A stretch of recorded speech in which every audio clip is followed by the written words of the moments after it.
Come to a Tupperware party and see all the new ways you can lock in freshness. Lucky me. My wife uses Swanson TV turkey dinners. And make your husband lucky, too.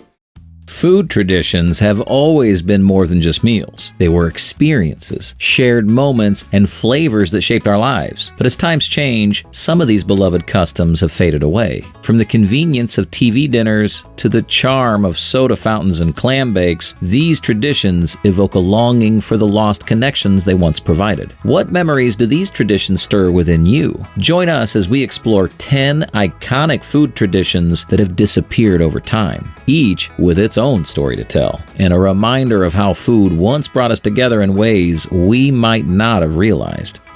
Number 10.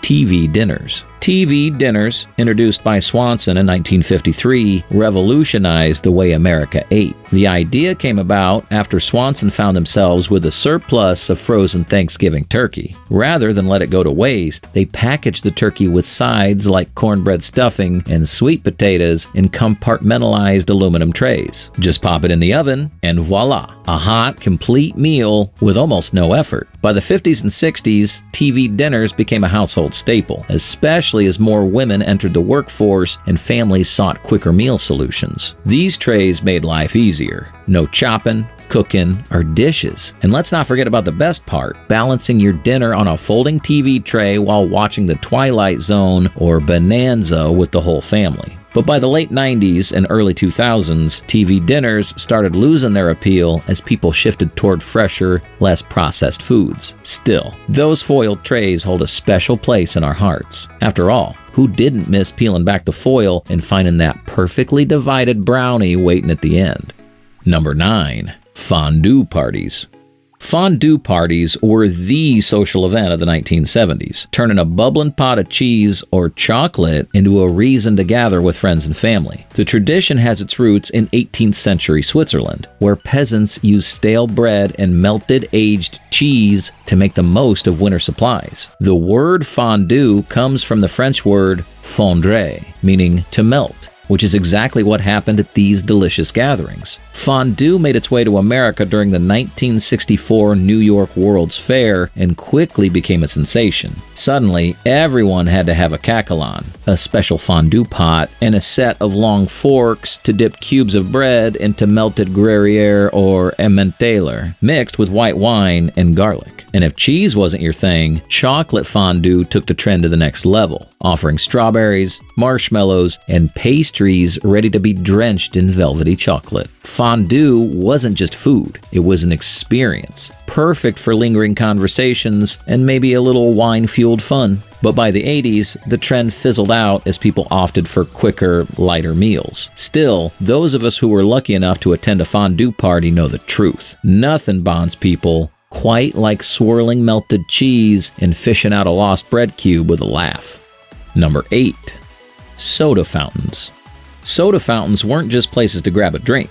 They were social hubs that fizzed with energy and connection. Starting in the early 1800s, scientists figured out how to carbonate water, kicking off a whole new way to enjoy a refreshing beverage. By the 1920s, soda fountains were fixtures in drugstores across America, serving everything from fizzy sodas to indulgent ice cream floats. During Prohibition, these cheerful spots became especially popular as legal gathering places for friends to meet up and enjoy a sweet treat. Mixing syrup with carbonated water was an art, and the real magic happened when a scoop of ice cream joined the party. A soda float wasn't just a drink, it was an event, with fountains offering charming, decorative designs that made each visit feel a little special. Whether you were on a date or meeting friends after school, soda fountains became a centerpiece of American community life. By the 50s and 60s, though, the rise of fast food, bottled sodas, and home refrigeration began to bubble over the soda fountain's heyday. But those lucky enough to sip a cherry Coke from a marble countertop or enjoy a frosty root beer float on a summer day will never forget the magic of these fizzy, fun-filled moments. Number 7. Tupperware parties.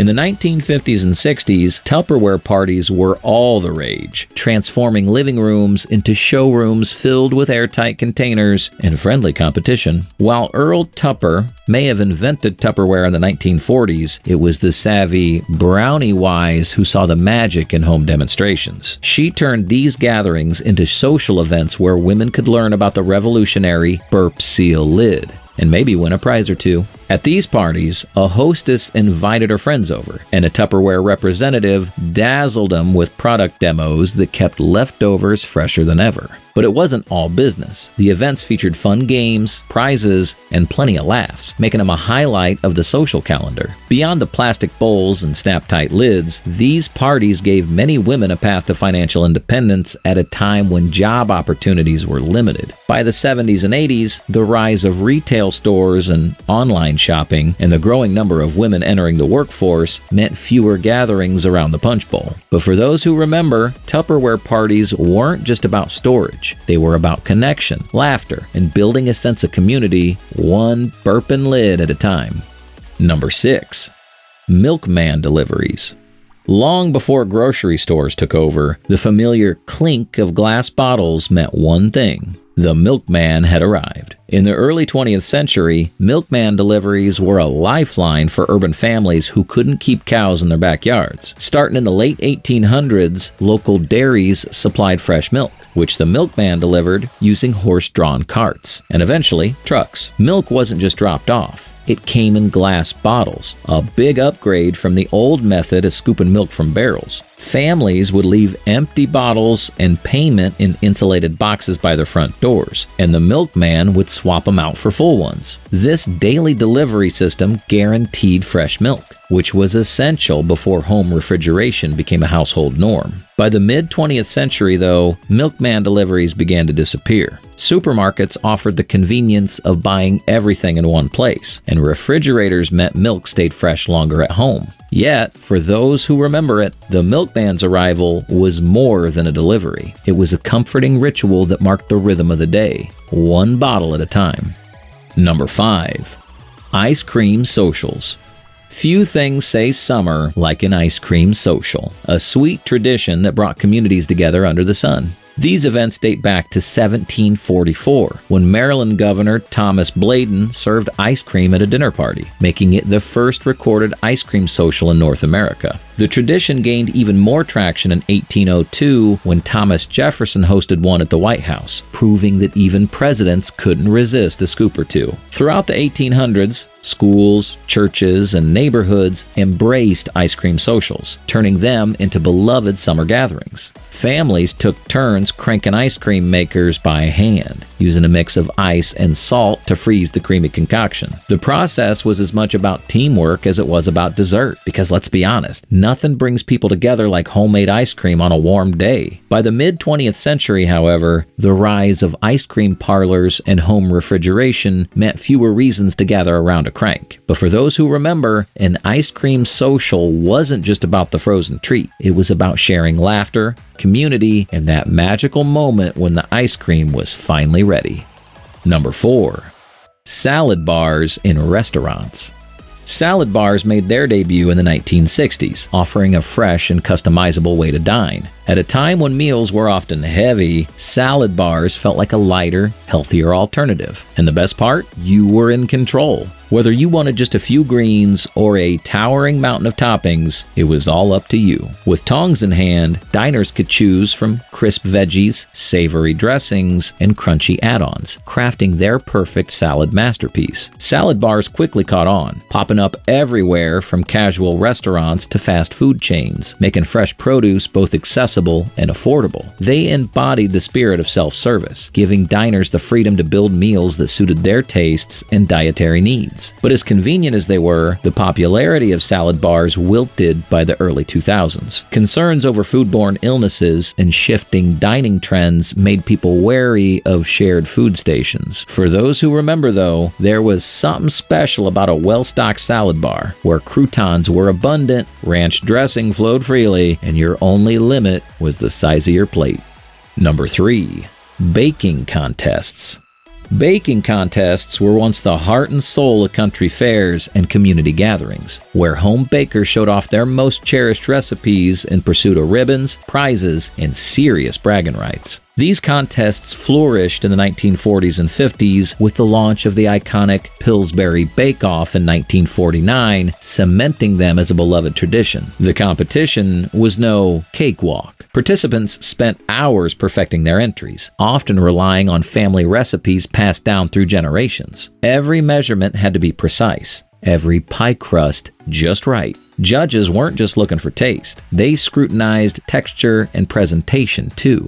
Winning wasn't just about the prize. It was about earning a spot among the community's best bakers. By the late 20th century, however, baking contests began to fade. Busy schedules and the rise of convenience foods left little time for home baking, while cooking shows shifted the spotlight to larger, flashier competitions. But for those who remember, there was nothing quite like the smell of a freshly baked pie wafting through the air at a county fair. Proof that baking isn't just about the food. It's about tradition, family, and a little bit of friendly competition.